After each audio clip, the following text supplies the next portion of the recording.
Oi, eu sou o Ronaldo Lemos e esse é o Expresso Futuro. A gente vai falar hoje do futuro no trabalho. O que será que está acontecendo? Está mudando a realidade da forma como a gente trabalha no mundo de hoje. I think now I work more because of technology, but I'm also a workaholic and I love my job. Technology allows me to do more, so it makes me want to work more. I think you can or cannot make money through social platforms. It just depends on how ambitious you are and how good your idea is. Even if it's an idea that's put out through social media, if you have a product that people want, the likelihood is if you market it well and you're a good business person, you can make money.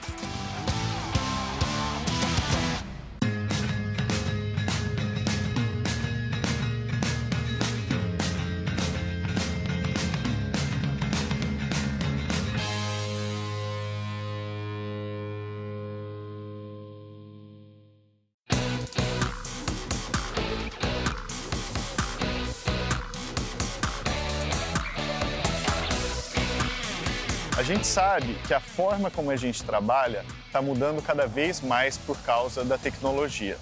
A gente sabe que aquela ideia de você trabalhar fechado num escritório ou num único lugar está se modificando. É uma coisa inevitável e que vai acontecer cada vez mais, quer a gente queira ou não.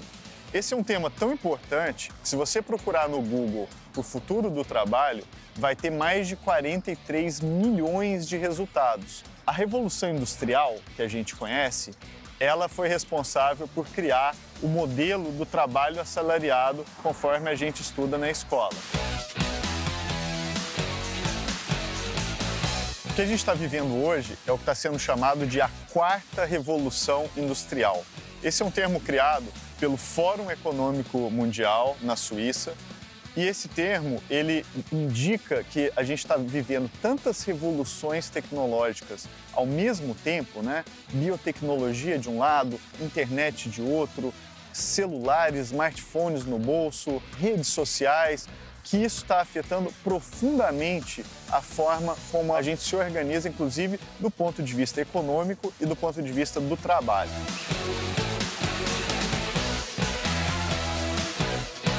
Então isso vai mudar tudo.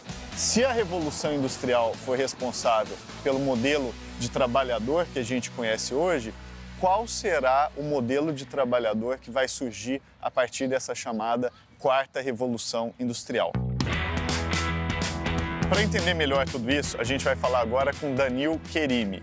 Ele é nada mais, nada menos do que do Fórum Econômico Mundial, justamente a instituição que criou a ideia de a quarta Revolução Industrial.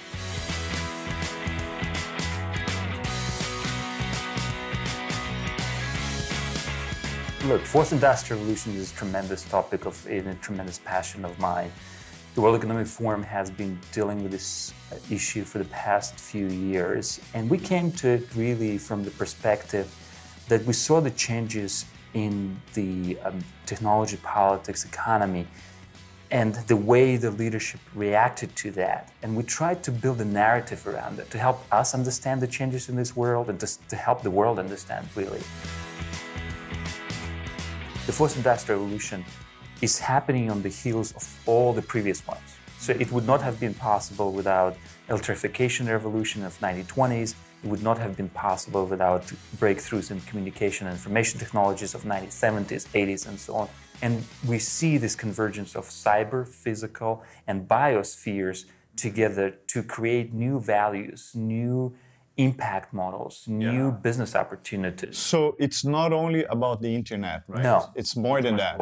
Yes. What else besides the internet? Anything from nanotech to biotech to neurotech. Obviously, a lot of it is enabled by breakthroughs in digital technologies, because really, if you wouldn't have the computational capabilities, you would not be able to, or maybe you would be able to take advantage of those breakthroughs, but they would just cost you so much more. It's really about when the economy plays with the tech, that's where the amazing opportunities emerge. What do you think will be the impact of this fourth industrial revolution to the work environment? How will people change the ways that they work? Here in the United States, a good example is always that, we talk about the truck drivers being displaced by self-driving trucks, and it's a huge industry here. 3 million jobs are basically on the line. But what we're not really talking about is about political and financial incentives that would enable these truck drivers to actually perhaps become an owner of the self-driving vehicle and continue participation in the chain of command and logistics behind the computer, if you will, not behind the wheel. We need to rethink the notion of jobs, work, and occupation. Sintoma de todas essas mudanças é o surgimento da chamada economia do compartilhamento. Empresas como Uber, Airbnb, Cabify e tantas outras que propõem você não ter só a propriedade de alguma coisa, mas você ter também a possibilidade de experimentar ou usar um determinado serviço ou objeto, pagando por ele apenas pelo uso. Então, essa ideia da economia do compartilhamento muda não só a forma como a gente trabalha, porque ela depende muito mais de trabalhadores eventuais do que de trabalhadores assalariados, como muda também o acesso aos bens e aos serviços. Essa nova economia faz, por exemplo, com que a gente não precise ser necessariamente o dono de um objeto ou de alguma coisa, mas a gente possa usufruir daquele objeto pagando apenas pelo uso. E isso, obviamente, tem consequências profundas na ideia de como acontece o trabalho no mundo de hoje.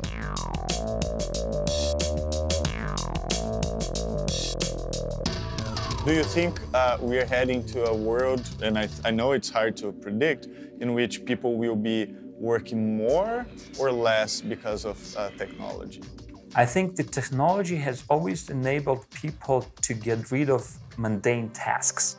If you think about the previous revolutions, it's always the task that would go first is the repetition, right? And repetitive tasks that we had to perform on the course of the day. And I think now with the cognitive revolution that is taking place from a digital point of view, I think perhaps we can get rid of some of the mundane mental tasks. A tecnologia vai acabar permitindo que a gente se concentre em coisas mais criativas, de criatividade e menos de repetição.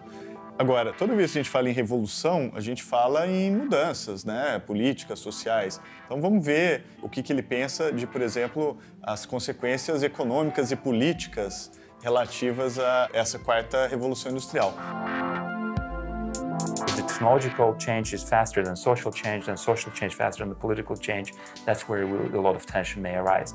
If we think about it and move in one direction, more or less at one speed, or at least recognize that there will be differences in the speed of change, then perhaps we can really make it in a positive development.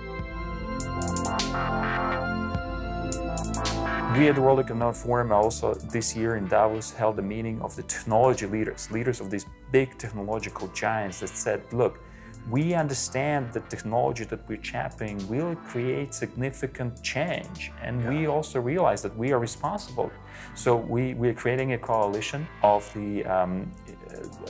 various really tech giants that will pull their resources together on reskilling, retooling, retasking a lot of their workforce and the broader population. In order for us to take full advantages of technology, we need to remain human.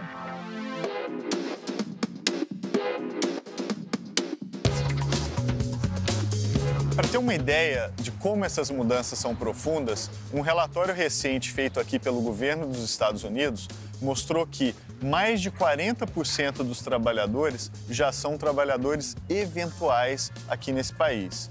Mais do que isso, 12% deles são contratados para fazer uma única tarefa específica e cerca de 16% são trabalhadores em tempo parcial. Ou seja, aquela ideia do trabalhador assalariado, de tempo integral, está se tornando cada vez mais rara aqui nos Estados Unidos. E essa é uma tendência que vai acabar se espalhando por vários outros lugares. Agora, isso leva a uma discussão muito importante sobre questões como precariedade, assegurar um mínimo de direitos necessários para esses trabalhadores, porque afinal de contas, eles não estão mais vinculados a uma única empresa. Eles estão vinculados a tarefas específicas e acabam trabalhando só nelas. Isso leva a questões que a gente precisa pensar sobre o futuro do trabalho. E a própria natureza do trabalho está mudando. Um estudo também feito aqui nos Estados Unidos mostrou que as pessoas hoje tendem a mudar de trabalho cerca de 11 vezes ao longo da vida. Para o pessoal mais jovem, o número é até ainda mais impressionante. A tendência é que a pessoa mude de emprego, ou mude pelo menos de tarefas, da forma como ela trabalha, uma vez a cada 2 anos. Então isso dá uma dinâmica muito maior, dá, claro, muito mais insegurança ao ambiente de trabalho, mas isso mostra a dinâmica de transformação contínua que a gente está vivendo hoje no ambiente do trabalho.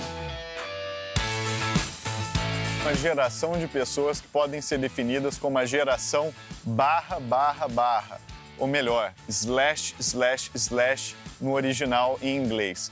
O que é isso? É a geração de pessoas que tem até dificuldade de se apresentar e de dizer o que faz, né? Porque a pessoa faz múltiplas coisas ao mesmo tempo.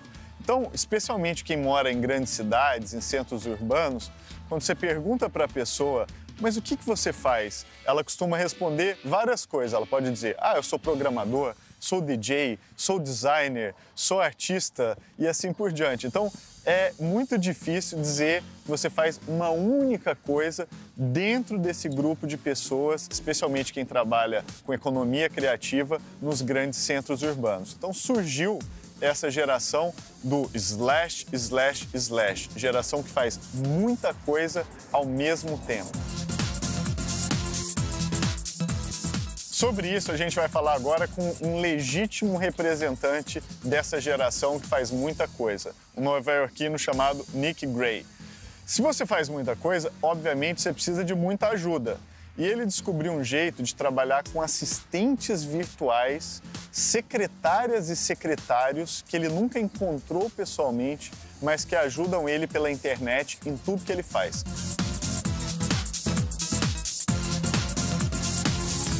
I use technology a lot, and I think I've always been a bit of a computer nerd. Growing up in high school, I started a web hosting company that allowed me to pay for and go to a really nice college. Today, technology has allowed me to do more and do better things. I love to work from home, and I work from home a lot. Some of my favorite tricks for working from home are I have a standing desk, which I'm a huge proponent of. I try to limit my distractions. So I use something called Facebook Newsfeed Eradicator. I try to time all the amount that I spend on Facebook and Twitter and social media to keep it below a certain percentage.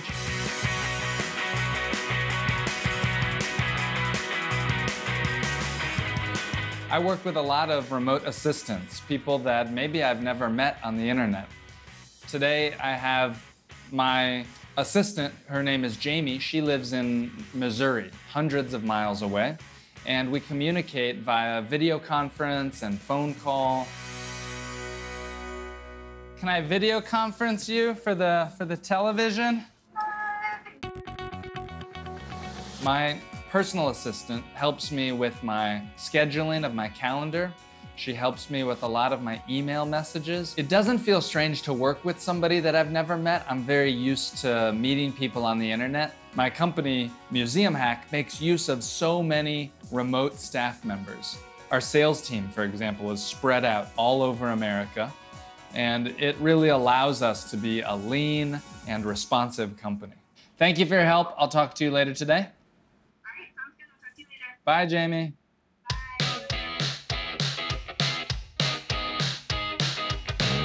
Everybody works from home. We have a remote company, so we have no central headquarters or an office. It's crazy for me to count how many employees we have. Today we have over 50 employees and 15 independent contractors who work with us. So to have that many people all working without a headquarters, to many can seem confusing and not feel like a real business. Last year we did more than $2 million in museum sales, and we gave hundreds of thousands of dollars to the museums that we work with. I don't say that to brag, but it's to say this is a real business that could never have been started without the power of technology. Você já reparou que está cada vez mais difícil separar trabalho e lazer? Vou te dar um exemplo. Muita gente passa o dia trabalhando para alguém, para o seu empregador, etc. E aí chega em casa e vai direto para o computador ou para o celular para postar em redes sociais. Você pode não perceber, mas isso também é trabalho. Você pode estar gerando valor não só para você, mas também valor para empresas que se beneficiam das atividades que você faz online.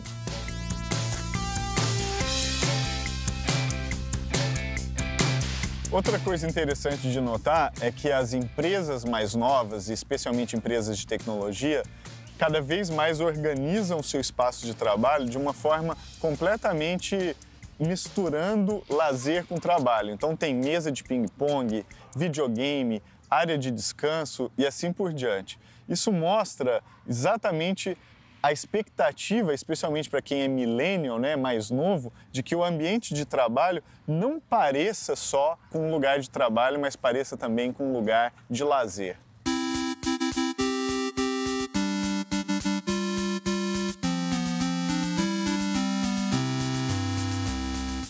I've experimented a lot between my work life and my personal life. First, I think there's no such thing as a work-life balance. I think it's work-life integration. Right now, I do have an assistant who helps me schedule many of my personal things. That includes if I'm hosting a party. She'll help me set up the Facebook event.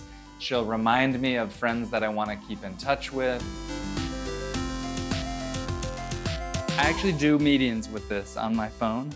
And sometimes if the other person is talking, then they don't know that I am on the trampoline, because how would they know even? So that's one of my favorite parts.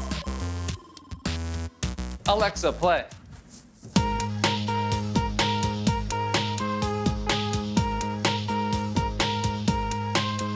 I think the future of work will be specialization, and it will allow people to focus on their unique ability, the things that people do best, and delegate those things that maybe aren't their necessity.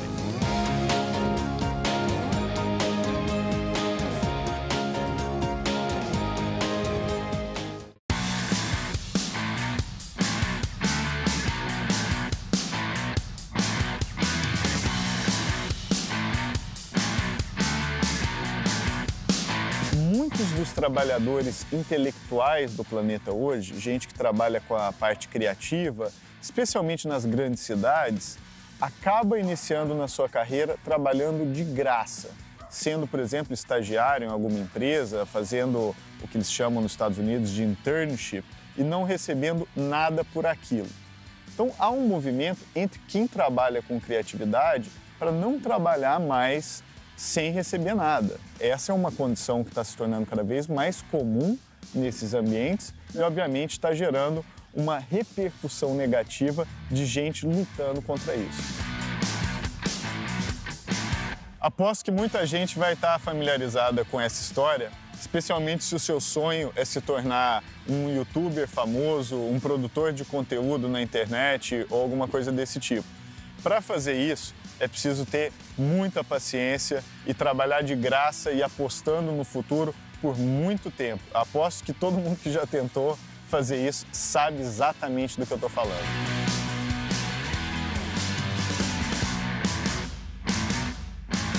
A gente vai falar agora com a Lauren Singer. Ela é uma pessoa que trabalhou muito de graça, batalhou bastante. Ela começou como youtuber, fazendo vídeos sobre uma causa muito importante, que é você reciclar e diminuir a quantidade de lixo sobre o nosso planeta. O sucesso dela foi tão grande, ou seja, a aposta dela deu tão certo, que ela saiu do universo virtual e abriu uma loja física onde ela só tem produtos que são 100% recicláveis.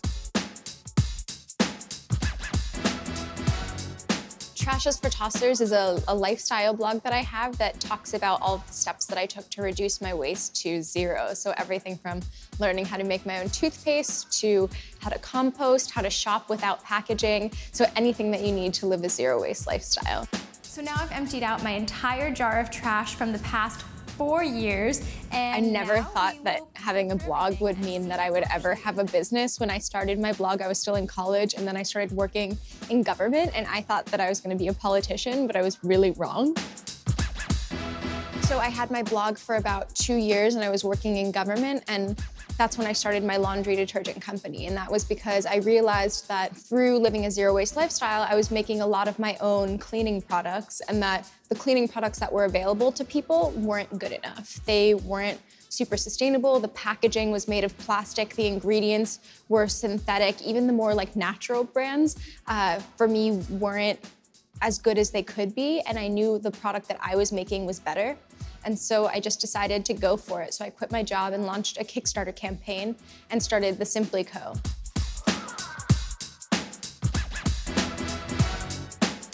For me, I came from like a different aspect of zero waste. And for me, a lot of people were like, oh, you know, all these changes are really simple, but they're not convenient to make. So it's really hard to find all of the tools that you need to live a zero waste lifestyle in one place. And so what we decided to do was create a space where zero waste living becomes more convenient, and also a place where we can unite a customer. So maybe someone comes in for a bamboo toothbrush, but they can also find 20 other ways that they can reduce their waste in a way that's like really fun, easy, affordable, and convenient. I think making money through a social media-driven venture is like totally dependent upon the person. It depends on how good of a business person you are, how good at branding yourself you are, how good at fishing for opportunities and collaborating you are. The more people that watch my videos on YouTube, I get a percentage of those views. So that's just a little bit of money. You know, you can make a lot of money on YouTube, but ultimately there are other things that help to make money. So if more people know who you are, you can do speaking engagements where you can make revenue. You can start businesses like consumer products like I did, like Simply Co. and like Package Free Shop, and get revenue out of that. Before I opened the store, before I started my company, I was kind of under the impression that I could live in this like online bubble and not have to interact with people. And having a store was the first time I realized that there is a connection between the online world and the physical world. When I'm writing stuff online and people are like, oh, I'm reading this, to me it's not tangible because it's just like an online name saying that they're reading my content. Like maybe some articles come out, but that doesn't do anything for me. Like mentally, I can't understand what that looks like or how many people that really is. But then when I open the store and I see a line of people on our opening day saying like, I've watched your videos, I've looked at your blog, it's like, oh my God, okay, like there are people behind like all of these names, and it really makes it tangible. I think people want to interact both on the online world, but also, you know, in the physical world. If I'm driving people to products that help them to reduce their waste, it's one thing to buy them online, but it's another completely to come into a physical space where there's a built environment around an idea and experience it yourself. I think it's much more tangible and it's much more real.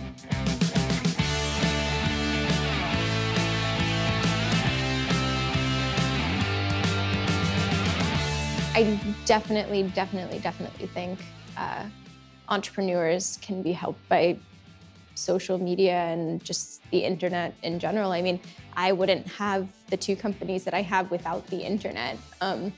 Without Trashes for Tossers, I wouldn't have been able to build an audience around zero waste. Without that audience, I wouldn't have been driven to start the Simply Co. And the Simply Co. never would have started if I hadn't launched a Kickstarter campaign, which is crowdfunded by a bunch of strangers from the internet. I found my partner Daniel's website on the internet.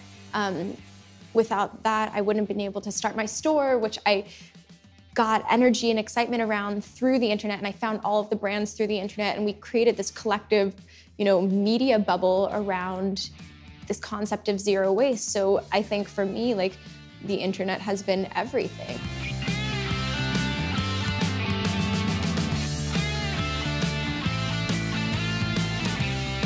O ponto principal aqui é que a tecnologia está mudando definitivamente a forma como a gente trabalha.